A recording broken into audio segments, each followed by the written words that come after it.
Armed men stormed the offices of NCA leader, that is Lovemore Madhuku, and actually began to assault the members of NCA who had attended that particular meeting, including also Professor Lovemore Madhuku. This comes as the government of Emmerson Mnangagwa is looking forward to mutilate the Constitution of 2013 through undertaking 22 sweeping changes to the people-centered Constitution that was created in 2013, overwhelmingly voted by the majority of Zimbabweans to be actually the constitution that will govern the land. It appears Emmerson Mnangagwa wants to force this through the throats of Zimbabweans, and he doesn't want dissent, especially on these measures that he is undertaking to mutilate the constitution of Zimbabwe. Greetings and welcome to your lovely channel, the Hlonipani Global News. If you're watching us for the very first time, please do remember to subscribe. So according to the news that are on my desk as we are speaking at the moment, armed men stormed the offices of Professor Lovemore Madhuku. They were having meetings in those offices, and they stormed the offices, and they began to assault everybody who had attended that meeting. In fact, let me read it according to how it's documented here. Unidentified armed men today stormed the offices of the National Constitutional Assembly, violently disrupting a meeting and assaulting several members, including constitutional lawyer Professor Lovemore Madhuku. The motive of the attack remains unknown, but it is quite clear for us who are following the political events in Zimbabwe.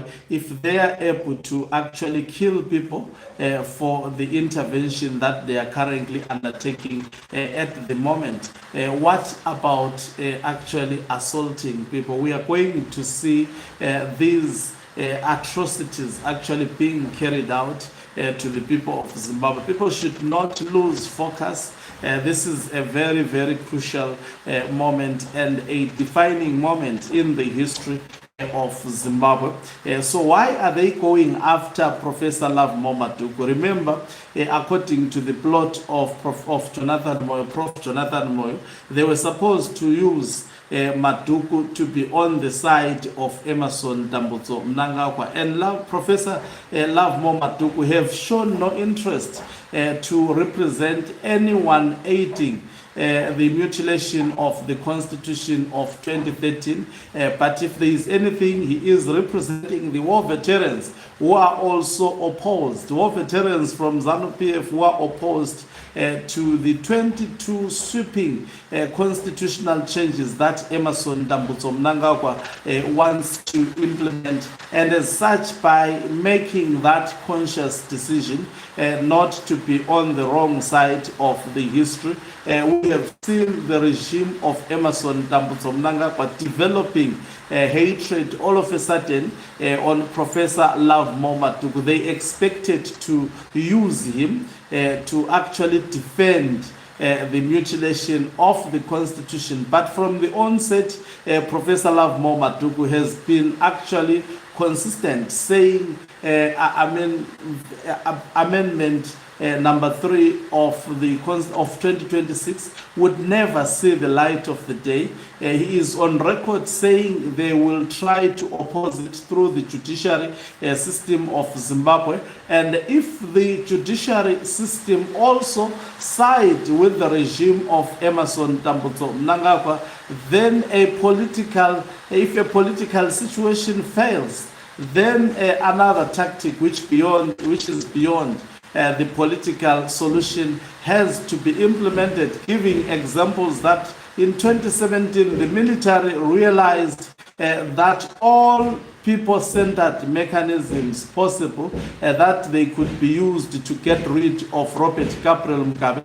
Robert Gabriel Mugabe was thwarting those people-centered mechanisms, and as such there was Operation Restore Legacy, which saw Robert Gabriel Mugabe showing his back politically in Zimbabwe. Something that Emmerson Tambutso Mnangagwa is heading towards because there is stern resistance, not only from all, there is unity amongst opposition political parties to say no to this. NCA is mobilizing its members to say no to constitutional mutilation. I remember also they blogged yesterday. CDF was supposed also to be officially launched to the members of the public, which is led by Tendai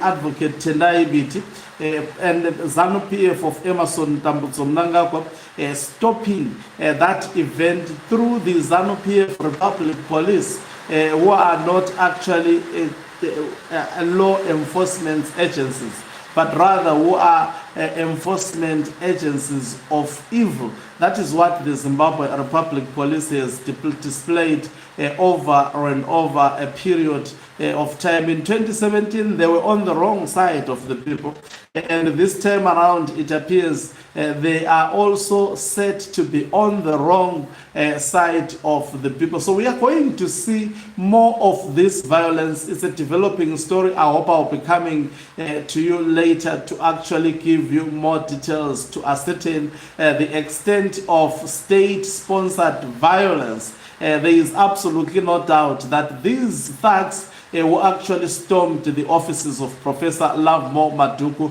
they are state security agents and specifically deployed by Emmerson Tambutso Mnangagwa, his children as well as also his wife, to carry out this nefarious agenda, as well as Ugandandas who are looting the resources of the state left, right, and center. So we will be actually following this story as the day progresses. But what is coming through from now is that Professor Lovemore Madhuku was assaulted by men believed to be members of the Central Intelligence Organization because it decided not to actually defend ZANU-PF mutilation of the Constitution, instead opting to actually defend the Constitution of 2013. And everyone who has seemingly taken that conscious decision is automatically relegated to be an enemy by Emmerson